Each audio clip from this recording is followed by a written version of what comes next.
Assalamualaikum warahmatullahi wabarakatuh. Alhamdulillahirrabbilalamin. Wassalatu wassalamu ala syarfil anbiya wal mursalin Sayyidina Muhammadin wa ala alihi washabihi ajma'in amma ba'du. Yang terhormat Bapak Ahmad Mahtum selaku dosen pembimbing manajemen Siswaf, dan tak lupa pula kepada teman-teman yang kami banggakan dan kami cintai. Alhamdulillah, kami dari kelompok 7 akan mempresentasikan prinsip inti zakat atau ZCP. Saya Nurul Jannah sebagai moderator sekaligus sebagai pemateri yang pertama. Baik, untuk pemateri yang pertama akan disampaikan saya sendiri. Assalamualaikum warahmatullahi wabarakatuh. Perkenalkan, nama saya Nurul Jannah, NIM terakhir 016. Di sini saya akan menjelaskan tentang sejarah zakat core principle dan juga pengertian zakat core principle. Sejarah zakat core principle. Kebutuhan terhadap prinsip inti zakat atau zakat core principle ini diinisiasi oleh Indonesia, yaitu dipimpin oleh para ahli dari Bank Indonesia, yaitu lembaga Basnas dan yang lainnya.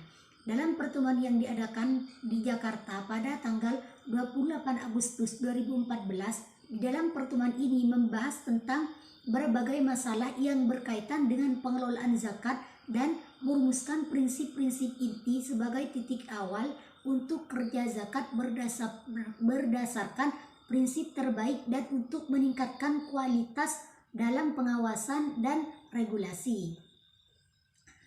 Pada awalnya, pengembangan ZCP ini belajar dari keberhasilan penerapan prinsip inti zakat di perbankan yang telah diterapkan di berbagai negara, yaitu negara Basel Core Principle atau BCP merupakan standar minimum untuk penerapan regulasi, kehati-hatian dan pengawasan bank dan sistem perbankan yang dikuasai secara internasional. Prinsip inti zakat ini terutama ditujukan untuk mendorong dan mewujudkan sistem pengelolaan zakat agar bisa memberikan kemaslahatan kepada umat. Assalamualaikum warahmatullahi wabarakatuh. Perkenalkan, nama saya Arbaatin Rosiana. Di sini saya akan melanjutkan pemaparan materi dari pemateri tadi. Di sini saya akan menjelaskan tentang kriteria pemilihan untuk pengelola zakat. Kriteria pemilihan untuk pengelola zakat di sini harus ditetapkan untuk meningkatkan kepercayaan dari pembayar zakat dan kredibilitas lembaga. Nah, syarat-syaratnya untuk pengelola zakat di sini ialah yang pertama muslim, yang kedua waras dan melewati usia pubertas. Yang ketiga itu amanah. Amanah itu dapat dipercaya. Nah, di sini kategori amanah di sini ialah bersikap baik, sopan dan moderat. Yang keempat ialah efisien dan memiliki kemampuan untuk bekerja pada target zakat. Yang kelima, tidak boleh menjadi salah satu keturunan keluarga Nabi Muhammad karena mereka adalah pengecualian penerima zakat. Selanjutnya ialah instruktur pendukung. Nah, seperti lembaga keuangan lainnya, lembaga zakat juga membutuhkan instruktur pendukung untuk memastikan efektivitas operasi zakat.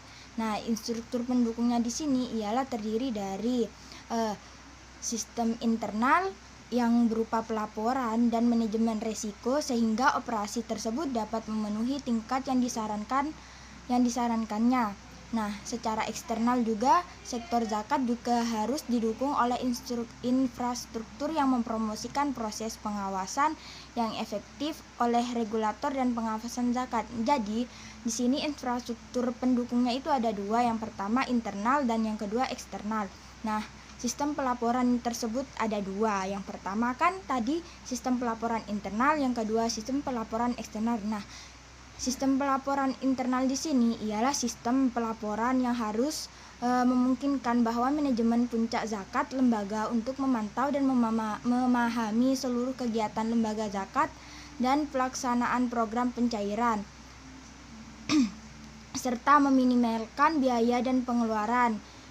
Pengembangan sumber daya manusia. Sistem pelaporan tersebut juga dapat mendukung persiapan sistem pengelolaan zakat kepada otoritas pengawas. Yang kedua, sistem pelaporan eksternal, di mana sistem tersebut harus memungkinkan aliran informasi keuangan tersebut aman dan mencapai kepada otoritas pengawas. Nah, informasi tersebut juga dapat berbentuk keuangan stok, arus, rasio, dan indikator yang menunjukkan efektivitas operasi zakat. Nah, otoritas pengawas zakat dapat menentukan formulir pelaporan yang harus disiapkan oleh lembaga zakat yang akan dilaporkan secara teratur. Jadi urutannya itu oleh pengawas zakat harus teratur urutannya. Sekian presentasi dari saya, kurang lebihnya saya mohon maaf. Wabillahi taufik wal hidayah. Wassalamualaikum warahmatullahi wabarakatuh. Assalamualaikum warahmatullahi wabarakatuh. Saya di sini akan meneruskan penjelasan dari pemateri sebelumnya, yakni sistem manajemen risiko. Sistem manajemen risiko itu ada 3, yakni risiko pencairan, risiko operasional, dan risiko reputasi.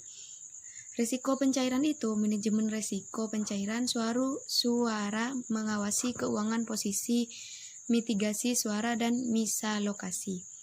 Pertama, lembaga zakat adalah lembaga yang juga memiliki kewajiban finansial untuk bertemu tepat waktu. Kewajiban keuangan timbul dari kegiatan operasionalnya untuk memastikan bahwa fungsinya dapat dilakukan secara efektif. Yang kedua yaitu resiko operasional.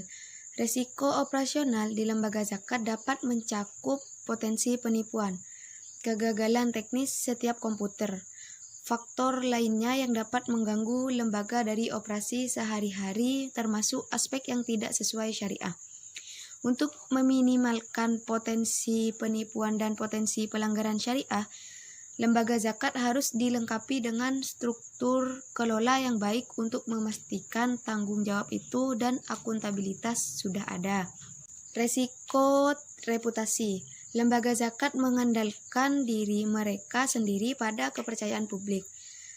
Zakat pembayar, khususnya di negara-negara yang tidak melakukan pembayaran zakat wajib, memiliki kebebasan penuh untuk memenuhi atau menentukan lembaga zakat yang mereka inginkan untuk membayar zakat mereka. Buruk informasi tentang lembaga zakat tertentu berpotensi menghancurkan kepercayaan publik ke lembaga zakat itu. Bismillahirrahmanirrahim. Assalamualaikum warahmatullahi wabarakatuh. Lanjut saja, di sini saya akan menjelaskan tentang prasyarat pengawasan zakat yang efektif. Proses pengawasan zakat yang efektif tidak dapat dilakukan tanpa kerjasama yang tulus antara pengawas zakat dan semua otoritas terkait. Dan harus ada sistem yang memadai untuk mengembangkan, menerapkan, memantau kebijakan pengawasan pada sistem pengawasan zakat yang efektif itu sendiri. Pengawasan zakat harus menempatkan eksternal yang kuat, mengendalikan dan memanajemen risiko untuk merespons sejumlah elemen atau prasyarat yang memiliki dampak praktek. Di sini ada 3 prasyarat untuk pengawasan zakat yang efektif, yaitu yang pertama, kerangka kerja yang mapan untuk perumusan kebijakan zakat. Yang kedua, infrastruktur publik yang dikembangkan dengan baik dan kegiatan pengumpulan dan pencairan sebagai aspek utama pengelolaan zakat. Dan yang terakhir yaitu mengenai tujuan pengawasan zakat, yaitu tujuan utamanya pengawasan zakat adalah untuk mempromosikan standar minimum untuk regulasi yang baik dan pengawasan sistem manajemen zakat itu sendiri. Dan untuk peraturan atau kerangka hukum mengenai pengawasan zakat, yaitu sistem zakat yang efektif harus memiliki landasan hukum yang kuat dalam hal zakat yang bertindak. Kedua, unsur-unsur kemerdekaan dan kekuasaan untuk mengatur harus jelas disebutkan dalam pasal-pasal tindakan zakat, dan dana zakat harus dikelola secara baik sesuai syariah. Yang ketiga yaitu tindakan zakat harus jelas mendefinisikan struktur peraturan dan pengawasan yang mencakup aturan syariah. Dan yang terakhir, pengawasan zakat memiliki kekuatan untuk mendapatkan akses penuh ke dewan, manajemen, staf, dan catatan lembaga zakat, dan meninjau keseluruhan kegiatan lembaga zakat baik pengumpulan dan pembayaran, dan memaksakan koreksi yang tepat, sanksi, dan mencabut lisensi lembaga ketika lembaga zakat tidak mematuhi aturan.